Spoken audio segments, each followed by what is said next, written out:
Maggie to the rescue! Hey everybody! I'm super excited. Maggie's giving TLC to this little doll I just found in the thrift store. Thank you, Maggie. You can have a seat. Isn't she cute? So this is a little Effanbee Babykins doll from the 1960s. She's marked Effanbee, and I think it says 1968. And she's made out of a nice hard plastic or hard vinyl. Good high quality. And she's a drink and wet doll. So the child would feed her a bottle of water and she would wet her diaper. So cute. And as you can see, she's dirty. So we're going to have to do a kind of intense bath time. Hopefully it's no stains. Her eyes look like they're going to need a little bit of help. So cute. I love the baby doll shaped heads. And those rosy cheeks, fat rosy cheeks, so cute. So I'm gonna get her set up and start with cleaning her eyes.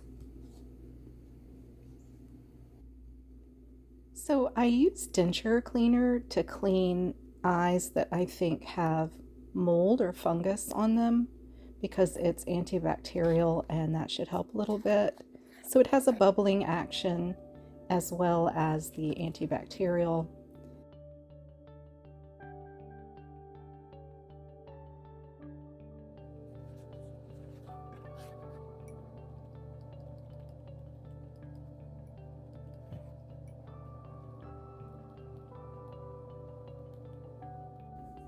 And now I want to dry her eyes.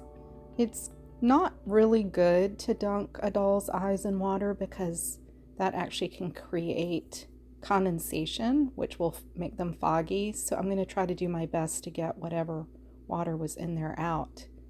But since she already had some fungus on her eyelids and a little bit in her eyes, I just took the chance of dunking them. Now it's bath time. I'm just going to start with a baby wipe to see if the dirt will come up with that. And by the way, if you use a baby wipe, always follow up with soap and water to get any residue off.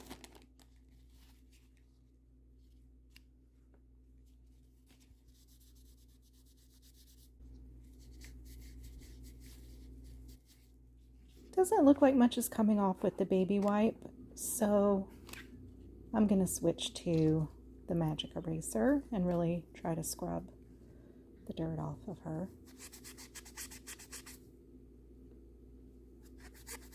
That's working now. Good.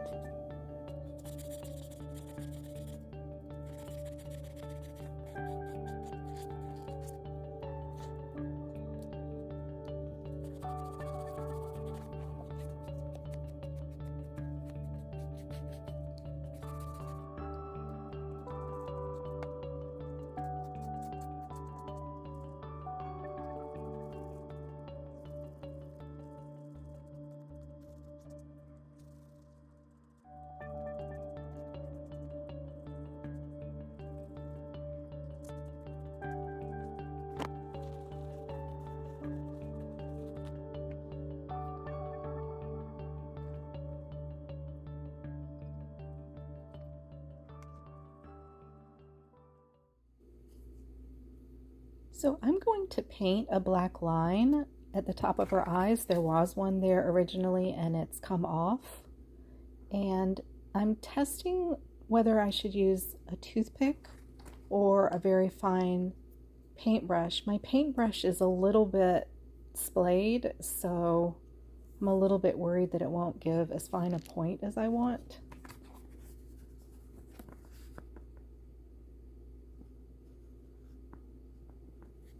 Actually, that's better. I'm going to go with the paintbrush.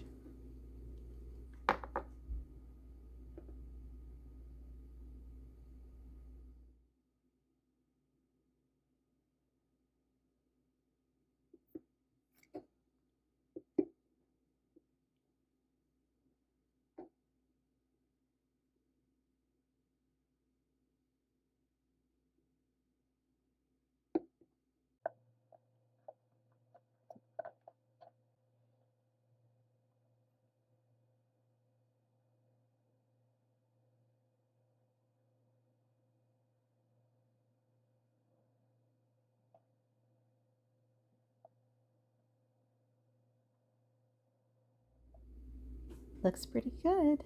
I think that helped a lot. I'm a little worried about her eyes needing to dry out, so I took her head off so that can dry. And then I saw this plastic on the top of her neck that I figured I'd just take the opportunity to cut that off. So I dried out her head, and then I took her into the bathroom and I put a blow dryer into this cone. Some of you might know this technique, just to make sure that her eyes don't get foggy. Felt is a great material to make a no-sew outfit. So I'm just looking at different colors to go with the doll's skin tone. They all look cute. For her dress pattern, I'm just using a regular piece of paper, and I'm going to make a mark. I'm rolling her and seeing where her shoulders hit, and I'm just making a mark where I would cut the armholes. And then I'm just making a dot for the center of her neck, and then one for her hemline, dress length.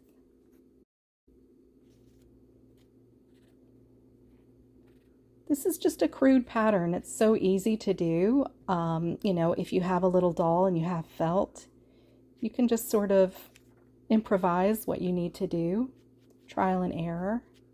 So now I'm just extending the line all the way, and I'm just gonna cut out up to the neck dot. And I'm cutting that in a peak, and you'll see why, because if you split that in two, that little peak, you get a collar, so it's not just a hole that her head goes through, you can get a little collar out of it. So now I'm going to cut below the hemline, because that will give me room to use my pinking shears. So cutting out the armholes. And now I'm going to try it on the doll. Needs to be a little bigger.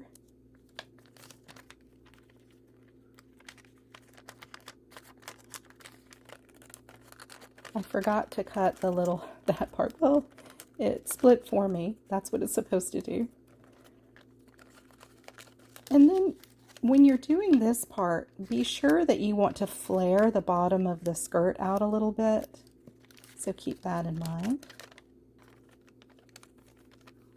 So that's pretty much the pattern now.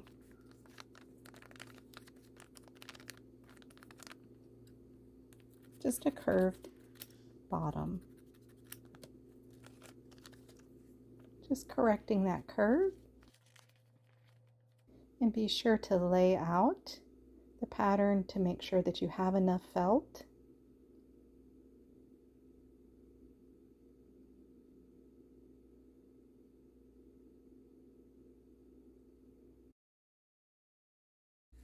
And then you want to fold over the pattern and make sure to fold over the felt in the exact same way.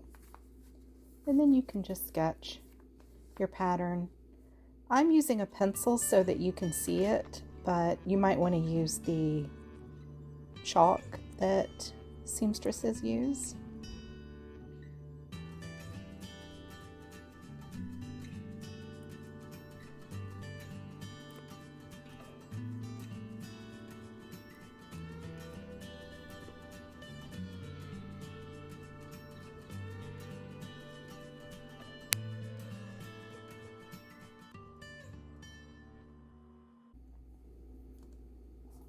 I'm going to glue down her collar, and I use tacky glue or fabric glue. I love tacky glue because it's just what it says. It's very sticky and it dries quickly.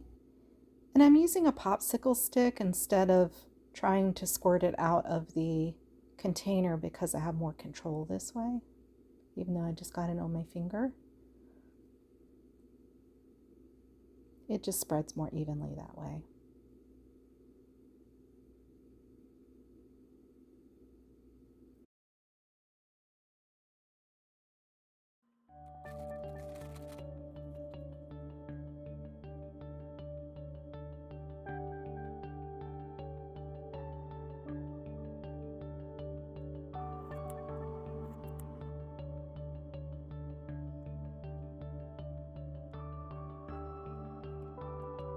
So this is where you want to make sure that the dress is flared out enough so that the doll can sit.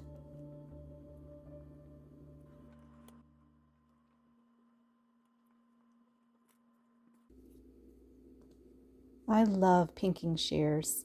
They're a good investment if you do projects like this often. And I'm using the zigzag on her. I also have a pair that are scalloped, but they're a little bit bigger and I want her design to be small. So do you see how I am following the pattern each time? I'm putting the metal back into where I already cut so that they're all even.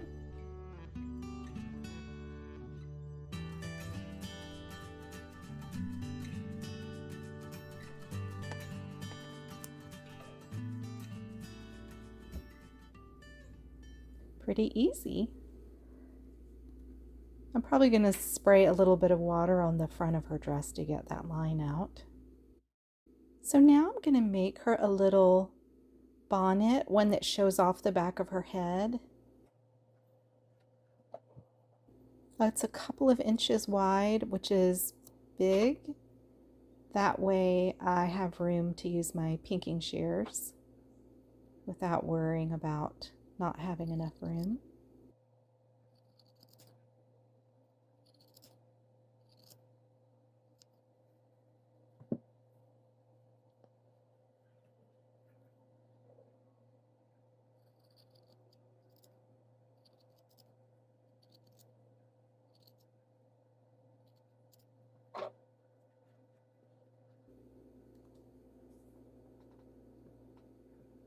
I found this green ribbon. If you've watched my other videos, then you know that I like to use seam binding, vintage seam binding.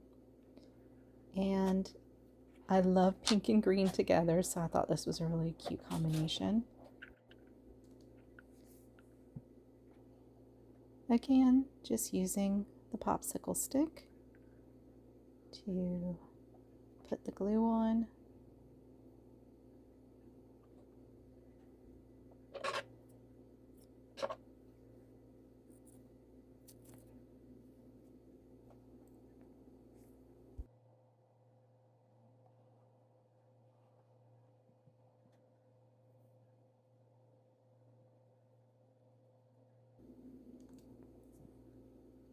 It's a little long.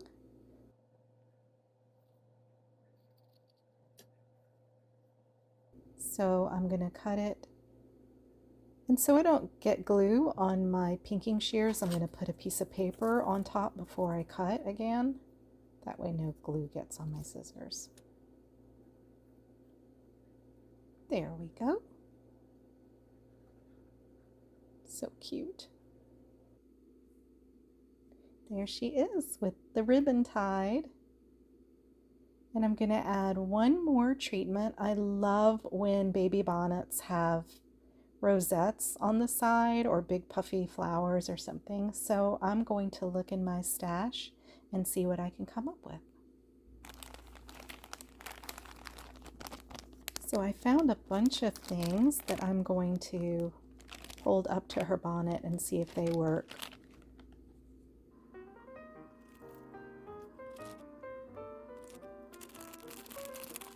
So these are the right size. They're very cute, but they're just not quite the right color. This is the perfect color, but they're really big. So I'm going to trim them down with the pinking shears so they still have a little design. I'm starting with the petals in the back and then trimming the ones on the top.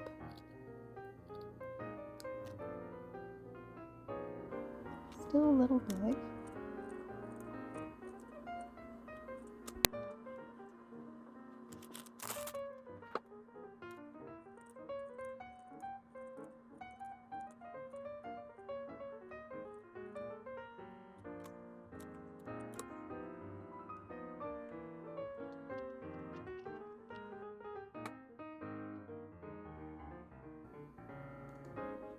How adorable is that? So again, just attaching with glue. These particular flowers, they're just from the dollar store, by the way. They already have felt on the back, making it really easy for me to attach them to the little bonnet. So she's getting there.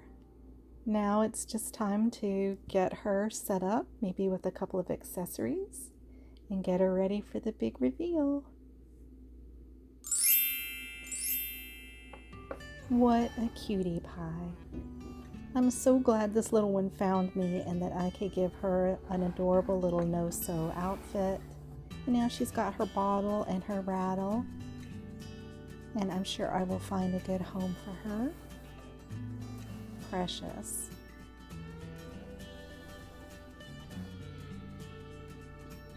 And her eyes did well. It's the next day and I don't see any condensation, so I'm happy. So let's look at her before. Goodness. And here she is after. So if any of you out there had this little baby doll, I would love to hear about that in the comments, or if you collect baby dolls like her. And as a reminder, Maggie to the Rescue is a new channel, so be sure to like and subscribe. I have a lot more show and tells and restorations to come. Thanks everybody. Bye. Like and subscribe. Thank you.